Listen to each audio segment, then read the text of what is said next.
Hello అండి. అందరూ ఎలా ఉన్నారు? బాగున్నారా? ఈరోజు మనం ఈ వీడియోలో బాస్మతి రైస్‌తో హోమ్‌మేడ్ ఎగ్ ఫ్రైడ్ రైస్ చాలా టేస్టీగా ఎలా ప్రిపేర్ చేసుకోవాలో చూద్దామండి.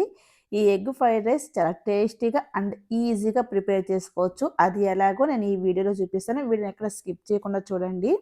దీనికోసం మనం ఒక కప్పు వరకు బాస్మతి రైస్‌ని ఇలా పలుకులుగా ఉడికించి తీసుకోవాలి. ఇది మరి మెత్తగా ఉడికితే మనకు ఫ్రైడ్ రైస్ అనేది అంత టేస్టీగా ఉండదండి. చూసారు కదా! రైస్ అనేది ఈ విధంగా పలుకులుగా ఉడికించుకోవాలి.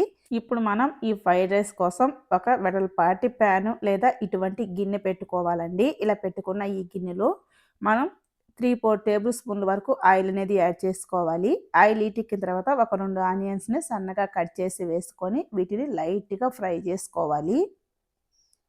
చూసారు కదా! ఆనియన్స్ మనకు ఈ విధంగా ఫ్రై అయిన తర్వాత ఇందులో హాఫ్ కప్పు క్యారెట్ పీసెస్ వేసుకోవాలండి. నెక్స్ట్ ఇందులోకి ఒక కప్పు వరకు బీన్స్ ముక్కలు వేసుకోవాలి. ఇలా వెజిటేబుల్స్‌ని యాడ్ చేసిన తర్వాత ఈ మొత్తాన్ని కూడా మనం ఒక 2 నిమిషాల పాటు ఆయిల్‌లో ఈ విధంగా ఫ్రై చేసుకోవాలి. క్యారెట్ అనేది కొంచెం తక్కువగానే వేసుకోండి. లేకపోతే ఫ్రైడ్ రైస్ అనేది కొంచెం స్వీట్‌గా అవుతుంది. ఇవి ఫ్రై అయిన తర్వాత ఇందులో 1 టేబుల్ స్పూన్ వరకు మనం అల్లం వెల్లుల్లి పేస్ట్ వేసుకొని ఇది పచ్చివాసన పోయేంత వరకు ఆయిల్‌లో మనం 1 మినిట్ పాటు ఈ విధంగా ఫ్రై చేసుకోవాలి. నెక్స్ట్ ఇందులోకి ఆనియన్ స్ప్రింగ్స్‌ని ఇలా కట్ చేసి వేసుకోవాలి. వీటిని కూడా మనం ఈ విధంగా లైట్‌గా ఫ్రై చేసుకోవాలండి. ఇవి ఫ్రై అయిన తర్వాత ఇప్పుడు ఇందులోకి మనము ఎగ్స్‌ని యాడ్ చేసుకోవాలి. నేనైతే ఇందులోకి ఒక 4 ఎగ్స్‌ని యాడ్ చేస్తున్నాను. మీకు ఇంకా కావాలి అనుకుంటే ఒక 5 ఆర్ 6 ఎగ్స్‌ని కూడా యాడ్ చేసుకోవచ్చు. ఏం ప్రాబ్లమ్ లేదండి. మనకు ఇన్ని అన్నీ కావాలనేం లేదు. మనకు టేస్ట్‌కి తగ్గట్టు మనం యాడ్ చేసుకోవాలి.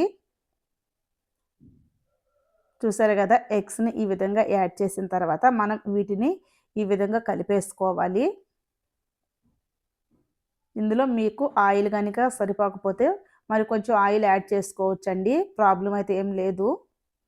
చూసారు కదా! ఎగ్స్‌ని ఇలా పలుకులుగా ఈ విధంగా కలిపేసుకోవాలి.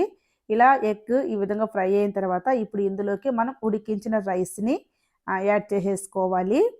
నేనైతే కొంచెం క్వాంటిటీ ఎక్కువగానే చేస్తున్నాను. నెక్స్ట్ ఇందులోకి రైస్ యాడ్ చేసిన తర్వాత 1 table spoon chicken masala powder, 1 table spoon red chilli powder, next ఇందులోకి టేస్ట్‌కి తగ్గట్టు సాల్ట్‌ని యాడ్ చేసుకోవాలి.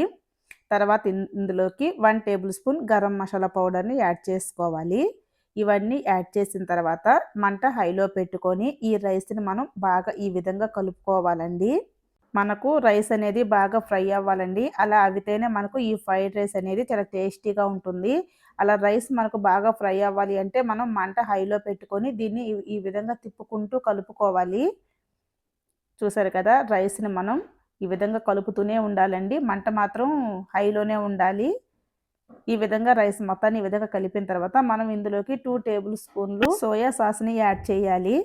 నెక్స్ట్ ఇందులోకి 1 టేబుల్ స్పూన్ వెనిగర్‌ని యాడ్ చేసుకోవాలండి. తర్వాత ఇందులోకి 1 టేబుల్ స్పూన్ గ్రీన్ చిల్లీ సాస్‌ని యాడ్ చేసుకోవాలి. ఇలా యాడ్ చేసిన తర్వాత ఈ మొత్తాన్ని ఒకసారి ఈ విధంగా కలిపేసుకోవాలండి. ఇలా కలిపిన తర్వాత ఇప్పుడు మళ్ళీ మనం మంట హైలో పెట్టుకొని ఈ రైస్‌ని బాగా ఈ విధంగా ఒక 2, 3 నిమిషాల పాటు బాగా కలుపుకోవాలి.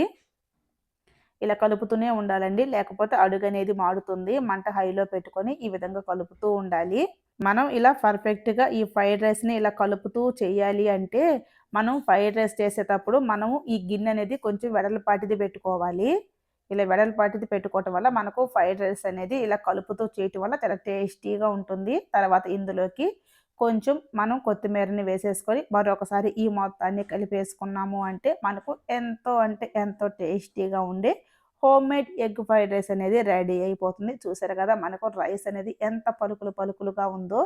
దీని టేస్ట్ కూడా చాలా బావుంటుందండి. ఇప్పుడు మనం స్టవ్ ఆపేసి ఈ ఫ్రైడ్ రైస్ మొత్తాన్ని కూడా ఒక సర్వింగ్ బౌల్‌లో తీసేసుకుందాం.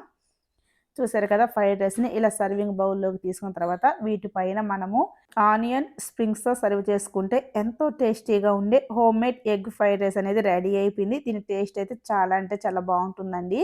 మీరు కూడా ఒకసారి ఖచ్చితంగా ట్రై చేయండి. ట్రై చేసి ఎలా వచ్చింది, ఏంటి అనేది కూడా కామెంట్ చేయండి. అంతేకాకుండా ఈ వీడియో మీకు నచ్చినట్లయితే ఒక చిన్న లైక్ ఇచ్చేసి అలానే మన ఛానెల్ కూడా సబ్ చేసుకోండి. Thank you for watching.